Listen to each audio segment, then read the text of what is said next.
तो दोस्तों आप लोग सब बहुत बढ़िया होंगे। ठीक है। हमारी जो पिछली सीरीज़ थी पाइथन की, उसी में हम आगे बढ़ रहे हैं और अब हम जो हमारा अगला टॉपिक है फंक्शंस में ही टाइप्स ऑफ वेरिएबल। तो टाइप्स ऑफ वेरिएबल में हम ये बहुत अच्छे से जानते हैं कि वेरिएबल्स क्या होते हैं।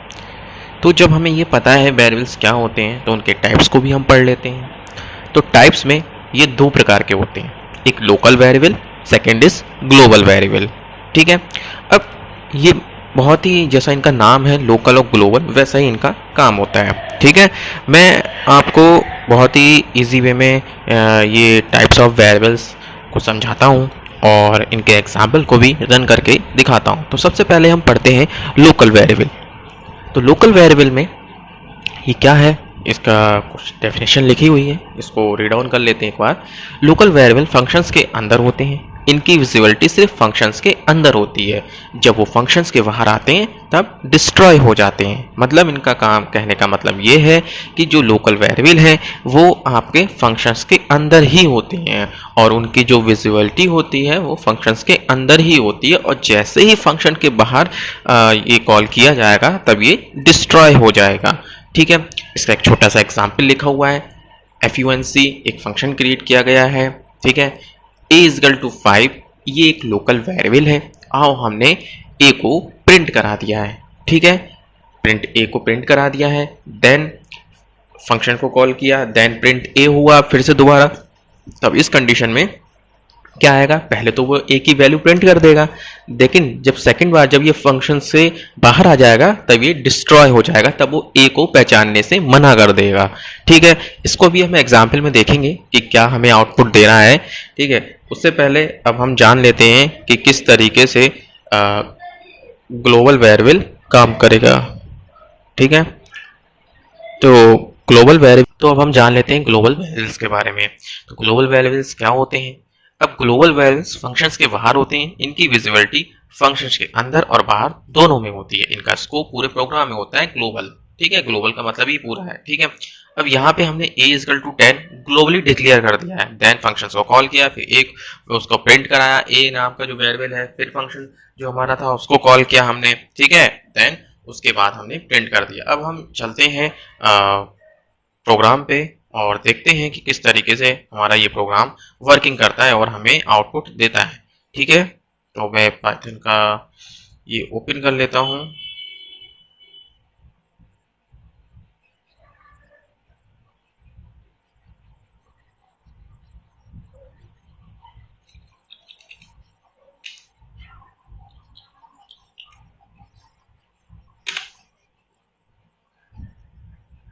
तो सबसे पहले अब हम ग्लोबल वेरिएबल का एग्जाम्पल करके देखेंगे कि वो किस तरीके से हमें आउटपुट दे रहा है।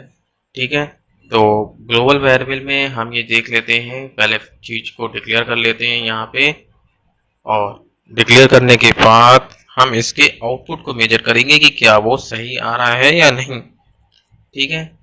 हमने यहाँ पे DEF और एक फंक्शन क्रिएट कर लेते हैं। ठीक है। और इसके बाद हम क्या करते हैं, एक वेरिएबल क्रिएट कर लेते हैं a इजकल टू 5। ये क्या है हमारा, ये लोकल वेरिएबल है, इसी को हम प्रिंट करा देते हैं। प्रिंट क्या प्रिंट करा दें, a को ही प्रिंट करा दें। देन अब हम क्या करेंगे, अब हम फंक्शन को कॉल करते हैं, जो हमने फंक्शन बनाया है यही बनाया है इसी नाम का। ठीक है। देन हम प्रिंट कर दें फिर से प्रिंट a। तो अब हमारा आउटपुट क्या आएगा, इसको हम रन कर लेते हैं। पहले तो इसको सबसे पहले सेव करेंगे। मैं इसको सेव कर लेता हूँ डेस्कटॉप पे फोल्डर में, जो आपका पाइथन स्टूडेंट डेटा है। और ये क्या है, LOCAL लोकल नाम से इसको सेव कर लेता हूँ प्रोग्राम को। देखिए आउटपुट क्या आया। आपको पहले मिला 5 वैल्यू, आपको पहले 5 वैल्यू मिली। ठीक है। देन उसके बाद हमें क्या मिला, देन उसके बाद मिला कि पाइथन, ये तो हमारा एड्रेस दे दिया print a name error, name A is not defined, क्योंकि मैं हमने अभी यही पढ़ा था कि पहले तो डिक्लेयर कर देगा, लेकिन डिक्लेयर के बाद करने के बाद प्रिंट करने के बाद वो फंक्शन से जैसे ही बाहर आएगा वो डिस्ट्रॉय हो जाएगा, और जब डिस्ट्रॉय हो गया तो वो उसने ए को पहचानने से मना कर दिया। वो कह रहा है पहले ए को, अब जब यहाँ पे ए लिखा है ना, इस ए को पहले क्या करो, इस ए को पहले डिफाइन करो। ठीक है, अगर ठीक है,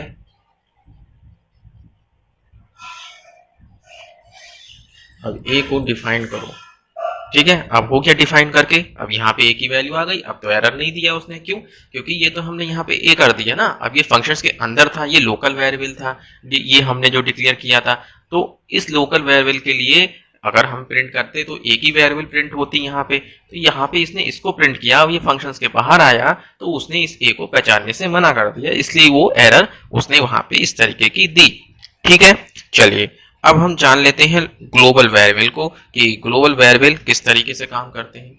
चलिए ठीक है, हम ग्लोबल वेरिएबल्स को भी देख लेते हैं कि वो किस तरीके से काम करते हैं। उसके लिए भी अब हम क्या करेंगे, एक छोटा सा प्रोग्राम लिख लेते हैं। अब यहाँ पे सबसे पहले हम एक वेरिएबल ग्लोबली डिक्लेयर कर लेते हैं, देन फंक्शन। ठीक है, देन इसको हम क्या करते हैं, प्रिंट कर लेते हैं, प्रिंट। ठीक है, अब हम क्या करते हैं, अब हम इसको कॉल कर लेते हैं, और किसको, सिंपली जैसे कि हमने पिछले प्रोग्राम में किया था, फिर से दोबारा से हम इसको प्रिंट करा लेते हैं। कॉल करने के बाद उसका प्रोग्राम से बाहर आने के बाद फिर हमने एक ए को भी कर दिया। तो क्या इस कंडीशंस में हमें आउटपुट क्या मिलना चाहिए, अब इस कंडीशंस में हमें एक बार 10 मिलना चाहिए, और जो दोबारा हमने नीचे प्रिंट ए करा रहे हैं वहां पे भी हमें क्या मिलना चाहिए, 10 मिलना चाहिए। देखते हैं कि हमें 10 मिल रहा है या नहीं मिल रहा है। ठीक है, इसको सेव कर दिया, देखिए 10 आ गया यहाँ पे। क्यों आया 10? देखो यहाँ पे तो हमने a equal to 10 global declare कर दिया ना, तो यहाँ पे भी उसने वही एक जो वैल्यू थी उसको रीड किया, और यहाँ पे भी उसने वही वैल्यू को रीड कर लिया, क्योंकि वो ग्लोबल डिक्लेयर थी। तो ये मेजर सा अंतर है, डिफरेंस है लोकल वेरिएबल और ग्लोबल वेरिएबल में, इसमें कोई ज्यादा अंतर नहीं है। आई होप आपको ये बहुत अच्छे से समझ में आ गया होगा लोकल वेरिएबल और ग्लोबल वेरिएबल में क्या डिफरेंस होता है। ये डिफरेंस भी आपके सामने क्लियर हो गया, और ये क्या होते हैं, किस तरीके से काम करते हैं, ये चीज भी क्लियर हो गई। ठीक है, नेक्स्ट टॉपिक में मिलते हैं। एक छोटा सा ऐसे ही जो अब टॉपिक है हमारे, बहुत छोटे छोटे टॉपिक हैं, और मैं ऐसे ही छोटे छोटे वीडियोस के थ्रू आपको प्रोवाइड करता रहूंगा। ठीक है, ओके, थैंक यू।